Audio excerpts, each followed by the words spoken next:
मित्रांनो, जलसंपदा विभागामधील आपण एकदम डिटेल अभ्यासक्रम पाहणार आहोत. परंतु त्या अगोदर आपण पाहूया नेमकं प्रश्नपत्रिकेचं स्वरूप कसं असणार आहे, म्हणजे कोणत्या पदासाठी किती प्रश्न आणि किती गुण असणार आहेत. तर जसं की वरिष्ठ वैज्ञानिक सहाय्यक यासाठी जर आपण बघितलं तर आपल्याला मराठी, इंग्रजी, जी के आणि गणित बुद्धिमत्ता याचे 15-15 प्रश्न असणार आहेत. म्हणजे हे 60 प्रश्न झाले आणि 40 प्रश्न हे तांत्रिकचे असणार आहेत. 60 + 40 जर आपण केलं तर आपल्याला 100 प्रश्न आणि 200 गुण असणार आहे. 2 तास वेळ असणार आहे. आता इथं सगळीकडे असंच आहे. ओके, सगळीकडे असंच म्हणजे कसं, तर सगळीकडे 100च प्रश्न आहेत. फक्त एकच असं पद आहे निम्न श्रेणी लघुलेखकचं, ज्याला या ठिकाणी फक्त 60 प्रश्न आहेत. बाकी सगळ्यांना 100 प्रश्न आहेत. बाकी सगळ्यांना 100 प्रश्न आहेत. ह्याला फक्त काय आहे, प्रॅक्टिकल असल्यामुळं, टायपिंगची टेस्ट असल्यामुळं ह्याला 60च प्रश्न दिलेला आहेत आणि वेळ पण फक्त 75 मिनिट दिलेला आहे आणि 120 मार्कासाठी असणार आहे. बाकी सगळ्यांना 100 प्रश्न आणि 200 गुण असणार आहे. परंतु तांत्रिक प्रश्न काहीच घटकांना तांत्रिक आहेत, काही घटकांना तांत्रिक नाहीत. ज्यांना तांत्रिक नाहीत त्यांच्यासाठी हे 15च्या ऐवजी काय केलेलं आहे, त्यांनी 25 प्रश्न केलेले आहेत. म्हणजे 25 चोक किती केलेलं आहे, एवढंच फक्त 100 मार्काला विचारलेलं आहे. तांत्रिक 0 विचारलेलं आहे. ठीक आहे. जसं की आपण जर या ठिकाणी बघितलं, कनिष्ठ वैज्ञानिक सहाय्यक यासाठी सुद्धा तांत्रिकचे प्रश्न आहेत. त्यानंतर भूवैज्ञानिक सहाय्यक यासाठी सुद्धा तांत्रिकचे प्रश्न आहेत. 100 प्रश्न, 200 गुण. आरेखकसाठी सुद्धा तांत्रिक प्रश्न आहेत. सहाय्यक आरेखकसाठी पण आहेत. स्थापत्य अभियांत्रिकी, त्याचा उपघटक कोणकोणते आहेत ते पण आपण पाहणार आहोत. फक्त आपण एक अगोदर स्ट्रक्चर या ठिकाणी पाहणार आहोत. ओके. मग आता कोणत्या कोणत्या घटकाला तांत्रिक नाहीत, जसं की आपण जर एका ठिकाणी बघितलं, दप्तर, कारकून, मोजणीदार, कालवा निरीक्षक. ओके, यासाठी जर आपण बघितलं आणि सहाय्यक भांडारपाल यासाठी जर आपण बघितलं तर या दोन्हीसाठी पण काय आहे, तर या ठिकाणी दोन्हीसाठी पण तांत्रिकचे प्रश्न 0 दिलेले आहेत. परंतु इथं 25 प्रश्न मराठी, 25 इंग्रजी, 25 जी के आणि 25 गणित बुद्धिमत्ता, असं 25 चोक 100 प्रश्न, 200 गुण असणार आहेत. 2 तास वेळ असणार आहे. ओके. आता यांचा सिलेबस तर आपण स्ट्रक्चर पाहिलं. ही परीक्षा ऑनलाईन असणार आहे. प्रत्येक प्रश्नाला 2 गुण असणार आहेत. हे तर आपण या ठिकाणी पाहिलेलं आहेच. आता आपण परीक्षा कोण घेणार ते पाहूया. तर ही परीक्षा जी आहे ती TCS कंपनी घेणार आहे. ठीक आहे. कोण घेणार आहे? TCS, Tata consultancy services. आता आपण यांचा डिटेल अभ्यासक्रम पाहूया. डिटेल अभ्यासक्रम पाहताना जी केमध्ये थोडाफार चेंजेस आहे. मराठी, इंग्रजी आपण जर बघितलं तर जवळपास सगळ्यांचं सारखंच आहे आणि तांत्रिकचे प्रश्न हे जे आहे ते डिफरंट आहेत, ज्याला पण तांत्रिक दिलेलं आहे. त्यामुळे या ठिकाणी जर आपण बघितलं, मराठीचा हा सिलेबस आपण तोंडपाठच ठेवा. कोणता? तर सर्वसाधारण शब्दसंग्रह, वाक्यरचना, व्याकरण, म्हणी, त्यांचं वाक्यप्रचार, अर्थ आणि उपयोग, उतावळीवरील प्रश्न, हे सगळ्यांसाठी काय आहेत, कॉमनच आहेत. इंग्रजी जर बघितलं, हे घटक कॉमन आहेत. Vocabulary, sentence structure, grammar, idiom, phrases आणि कंपरेशन. जी केमध्ये थोडेफार घटक इकडे तिकडे आहेत. बाकी हे घटक जर आपण बघितलं तर जवळपास 90 ते 95% हे सारखंच आहेत. ओके. इतिहास आहे, भूगोल आहे, त्यानंतर राज्यघटना आहे, सामाजिक आर्थिक विकास आहे. ओके. शाश्वत विकास, त्यानंतर लोकसंख्याशास्त्र, सामाजिक क्षेत्रातील उपक्रम, सामान्य विज्ञान आणि तंत्रज्ञान हा घटक पण यामध्ये आहे. त्यानंतर पर्यावरणावरील असतील अर्थव्यवस्था, चालू घडामोडी, कृषी आणि जिल्ह्याचा भूगोल. तर यामध्ये थोडेफार घटक कमी जास्त झालेले आहेत. बाकी जी केचा पण या ठिकाणी सर्वांसाठी कॉमन सिलेबस असणार आहे. म्हणजे एकदम A to Z नाही, परंतु थोडाफार चेंजेस ते तुम्हाला हे PDF मध्ये ह्या संपूर्ण ऑफिशियली अधिकृत सिलेबसमध्ये पाहायला भेटणार आहे. बौद्धिक चाचणीमध्ये जर बघितलं तर काय आहे, तर या ठिकाणी बुद्धिमत्तापण आणि आकलन, म्हणजेच या ठिकाणी रिझनिंग असणार आहे. ओके. त्यानंतर तर्क आधारित प्रश्न. ओके. आणि आपल्याला अंकगणित असणार आहे, मॅथ असणार आहे. त्यामुळे आपल्याला मॅथ आणि रिझनिंग दोन्ही करायचं आहे. ते पण TCS पॅटर्नने करायचं आहे. ओके. आणि तांत्रिक प्रश्नामध्ये भौतिकशास्त्र, रसायनशास्त्र, भूगर्भशास्त्र, कृषी मृदा, ओके, कृषी रसायनशास्त्र, हे आपल्याला पदवी दर्जाचं असणार आहे. अशाच आपण या ठिकाणी बाकीचे पण पाहणार आहोत. परंतु TCS पद्धतीने जर आपल्याला आणि मराठी, इंग्रजी, गणित, बुद्धिमत्ता आणि जी के याची जर तयारी करायची असेल, ओके, कॉमन सब्जेक्टची, तर नक्कीच हे 99 रुपयाचं पॅकेज आपल्याकडे असू द्या. कारण यामध्ये 5000 प्रश्नाची ईबुक व्हिडिओ सोल्युशन्स आहे. त्यानंतर यामध्ये मराठी, इंग्रजी, गणित, बुद्धिमत्ता अगदी बेसिकपासून हाय लेवलपर्यंत आहे. जवळपास 163 टेस्ट आहेत.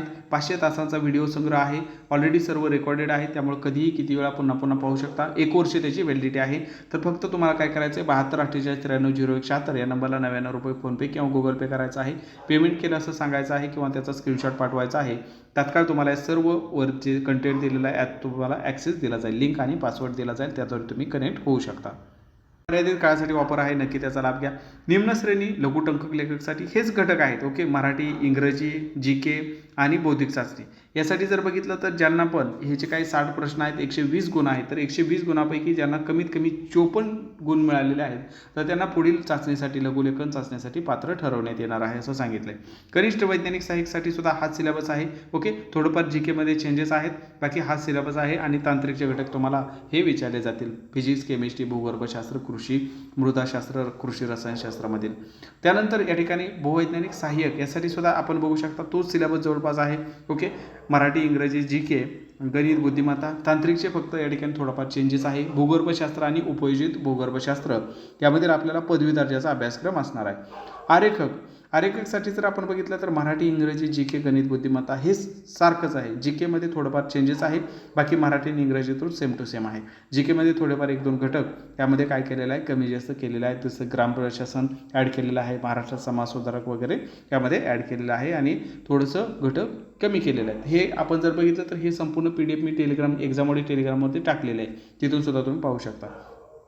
तांत्रिक म्हटलं तर आरेखक हे जे आहे, आरेखकचं काम काय असतं तर जसं की मॅप वगैरे म्हणजे नकाशे बनवणे, मग पुलाचे असतील, बिल्डिंगचे असतील वेगवेगळे, पण ते स्थापत्यमध्ये पण असतं, यांत्रिकीमध्ये पण आरेखक असतं, विद्युत अभियांत्रिकीमध्ये पण असतं. तर याच्या पदविका दर्जाचा आपल्याला अभ्यासक्रम असणं गरजेचं आहे तांत्रिकमध्ये. ठीक आहे. त्यानंतर सहाय्यक आरेखक आणि ह्याचं ईबुक तुम्हाला डिस्क्रिप्शनमध्ये मिळून जाईल लवकरच. ठीक आहे, डिस्क्रिप्शन चेक करा किंवा मला कॉन्टॅक्ट करा. आपला 7248939076 हा जो नंबर आहे, हा नंबर डिस्क्रिप्शनमध्ये पण आहे. लवकरच याचं तुम्हाला तांत्रिकचे स्पेशल आपण उपलब्ध करतोय. थोडेफार चार्जेस त्याचे घेतले जातील आणि त्या कमी फीमध्ये तुम्हाला हे सर्व उपलब्ध करून दिलं जाईल. सहाय्यक आरेखकसाठी जर आपण बघितलं तर हेच आहे सिलेबस. जर आपण बघितलं मराठी, इंग्रजी, सामान्य ज्ञान आणि बौद्धिक चाचणी आणि तांत्रिकमध्ये तेच स्थापत्य, यांत्रिकी, विद्युत अभियांत्रिकी यामधील पदविका दर्जाचा अभ्यासक्रम. स्थापत्य अभियांत्रिकी सहाय्यक यासाठी जर आपण बघितलं तर सेम सिलेबस मराठी, इंग्रजी, सामान्य ज्ञान, बौद्धिक चाचणी.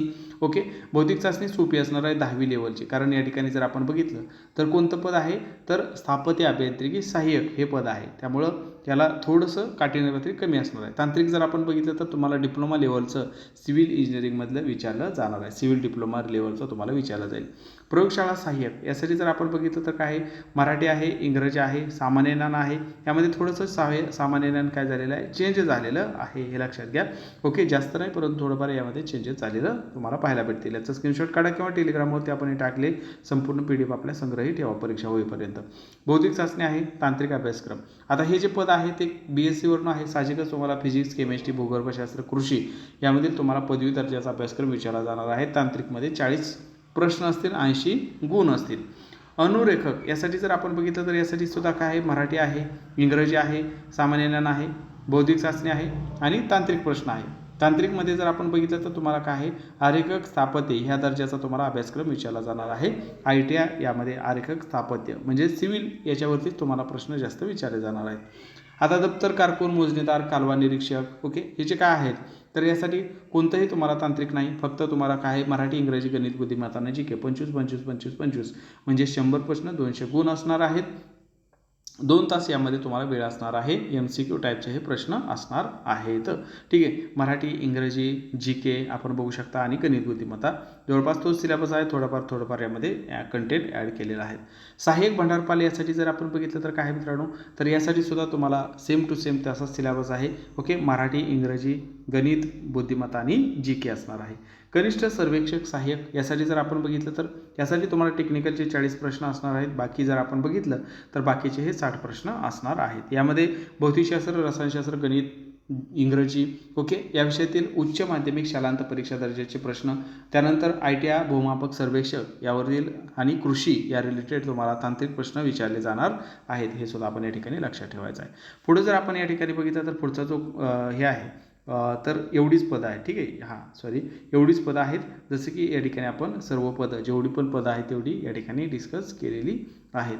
तर नक्कीच एकदम जोराशोरात अभ्यास आपला चालू राहू द्या, कारण भरपूर या ठिकाणी जर बघितलं पदं आहेत. या चॅनलमार्फत तर वेळोवेळी तुम्हाला सर्व या ठिकाणी आपण काय करतो मार्गदर्शन चालूच ठेवतोय. नवीन असाल तर चॅनलला नक्की सबस्क्राईब करा. व्हिडिओ माहितीपूर्ण वाटला असल्यास एक लाईक नक्की करा आणि 99 रुपयामध्ये हे जे काय तुम्हाला सर्व मटेरियल TCS घेणार आहे, त्यामुळे त्यानुसार आपल्याला हे जे 5000 प्रश्न आहेत खूप उपयोगी ठरणार आहेत, कारण TCSकडे जो पण प्रश्नसंग्रह आहे जवळपास तोच प्रश्नसंग्रह आपल्याला ह्याच्या पाठीमागच्या परीक्षेमध्ये रिपीट झालेला दिसत होता आणि पुढंसुद्धा होत राहील. त्यामुळं नक्कीच हे आपल्या संग्रही ठेवा. व्हिडिओ माहितीपूर्ण वाटला असल्यास एक लाईक नक्की करा. भेटूया नवीन व्हिडिओमध्ये नवीन माहितीसह. धन्यवाद.